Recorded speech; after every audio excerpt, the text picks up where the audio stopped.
petani kita itu menganggap kapodolomik adalah sebuah hal yang memang tidak diperlukan bagi tanaman.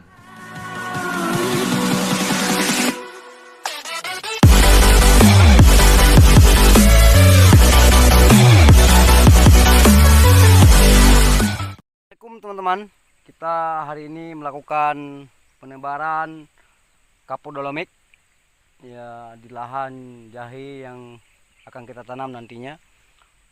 Mudah-mudahan selesai ini tinggal kita menaburi pupuk ya, pupuk kandang supaya hasil bisa maksimal nantinya. Simak terus teman-teman video kita. Terima kasih.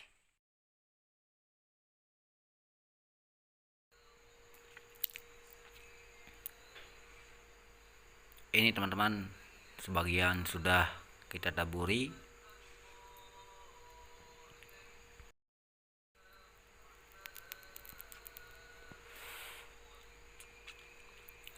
Ini ya, kelihatan putihnya ya. Ini lahan yang sudah kita taburi kapodolomiknya nih teman-teman.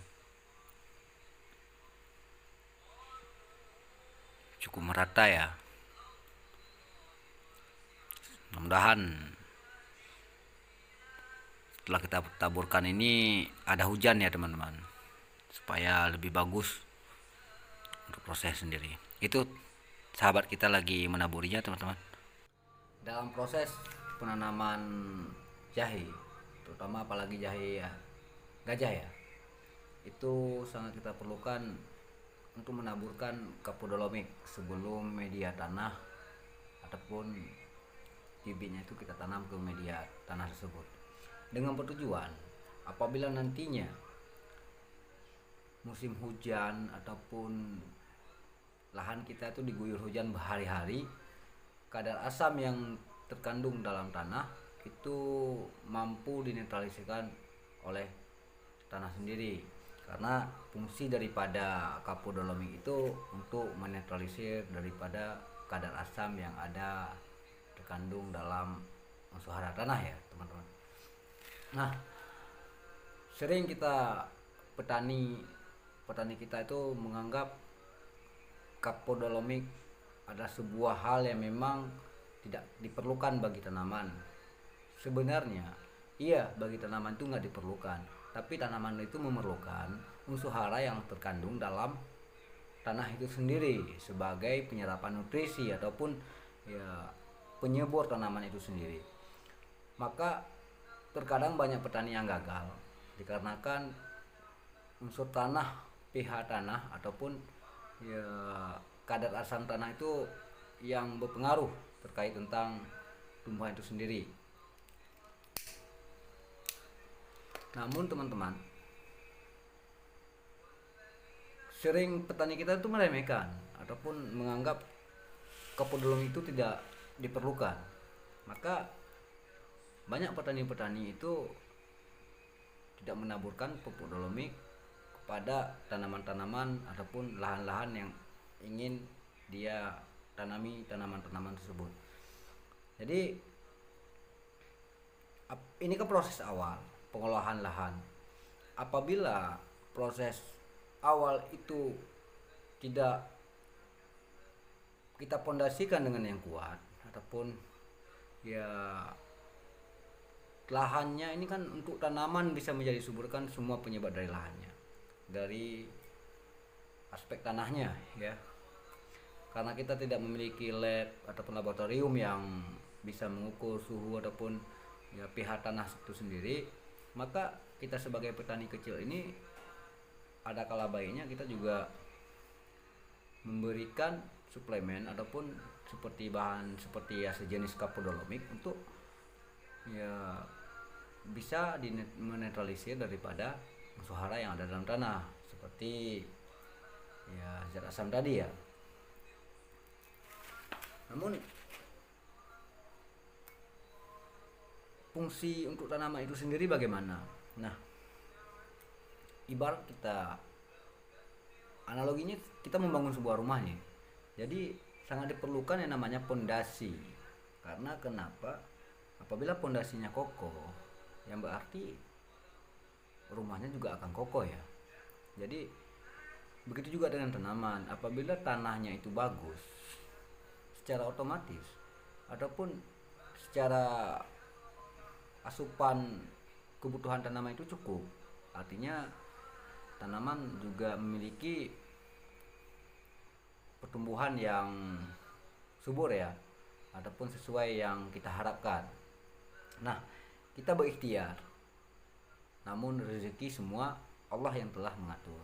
Kita berikhtiar semaksimal mungkin, apalagi dalam hal pengolahan lahan.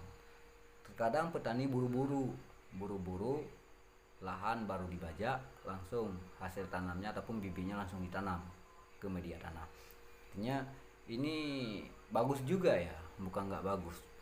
Namun apabila tanah itu sudah ya beberapa kali pakai ataupun apalah, unsur pH-nya sudah berkurang ataupun ya zat asamnya sudah tidak normal lagi, itu sangat berpengaruh nantinya pada tanaman. Ini yang kita takutkan ya, di gagal panennya ya, ataupun ya pertumbuhan tanaman kita itu tidak sesuai yang kita harapkan. Maka perlu sekali kita buang sedikit modal kita lakukan penaburan kapur dolomit itu kepada lahan kita sebelum tanaman kita tanam. Jadi cara menanamannya pun sederhana teman-teman, cukup kita taburi, tunggu beberapa minggu, lalu kalau mau ditaburkan pupuk kandang di awal menjadi pupuk dasar ya, itu lebih bagus lagi terhadap media tanah tersebut. Namun apabila tidak ditaburkan pupuk kandang pun ya tidak menjadi sebuah persoalan. Akan tetapi nantinya ketika tanaman sudah mulai tumbuh, maka perlu juga nutrisi pupuk kandangnya kita taburi. Tapi lebih bagusnya ada pupuk kandang di pupuk dasarnya ya, seperti kotoran ataupun kohi kambing ataupun kotoran sapi ya, itu sangat bagus untuk tanaman yang kita angkat tanam. Apalagi kita berbicara dengan tanaman jahe ya, jahe gajah, itu lebih banyak pupuk kandang, itu lebih bagus teman-teman. Jadi jangan anggap remeh kapur dolomit yang bahwa itu sangat berpengaruh terhadap pertumbuhan tanaman kita sendiri ataupun jahe kita sendiri. Mudah-mudahan dengan kerja keras kita maksimal ataupun usaha kita ya sesuai aspek-aspek pertanian, maka kita harapkan hasil dari yang kita dapatkan nanti pun juga sesuai harapan.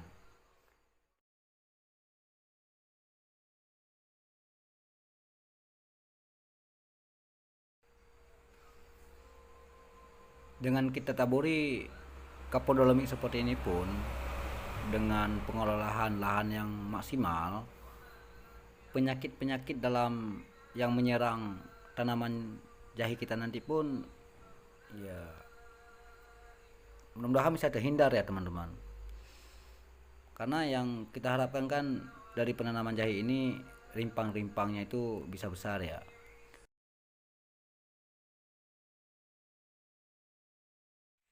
Terima kasih telah menonton channel akun kita. Artinya kita akan edukasi terkait pertanian dan peternakan juga. Namun hari ini coba kita fokuskan dulu beberapa video kita buatkan untuk dari proses awal pengolahan lahan sampai dengan kita menanam dan nantinya sampai ke sampai ke panennya nantinya. Dan kita juga ada teknik bagaimana penanaman dan satu wadah itu bisa menghasilkan ya, satu wadah kita tanam bisa menghasilkan 40 dan 50 kg jahe. Nanti di video selanjutnya akan kita reviewkan bagaimana menanam satu wadah bisa menghasilkan 50 kg jahe. Nah, lanjut untuk ke depan simak terus video-video kita, dan pastinya ini hal yang baru yang kita publikasikan, bagaimana satu wadah bisa mungkin ya menghasilkan 50 sampai 40 kg jahe. Dan kita juga memiliki pupuk ya, pupuk alami yang diracik sendiri di daerah kita, yang mana pupuk ini berfungsi untuk segala tanaman. Nah, untuk pohon jahe sendiri ini sangat luar biasa pupuknya yang akan kita semprotkan nanti ketika tanaman sudah mulai tumbuh. Namun nanti dalam video selanjutnya kita akan edukasikan bagaimana cara penyemprotan pupuk dan pupuk apa yang harus kita semprot. Nah, hasilnya pun nanti akan kita perlihatkan. Simak terus video kita. Jangan lupa like dan subscribe video kita, channel kita, dan bagikan juga. Kalaupun ada pertanyaan ataupun apapun itu, boleh cantumkan aja di kolom komentar di bawah video-video kita. Terima kasih. Assalamualaikum warahmatullahi wabarakatuh.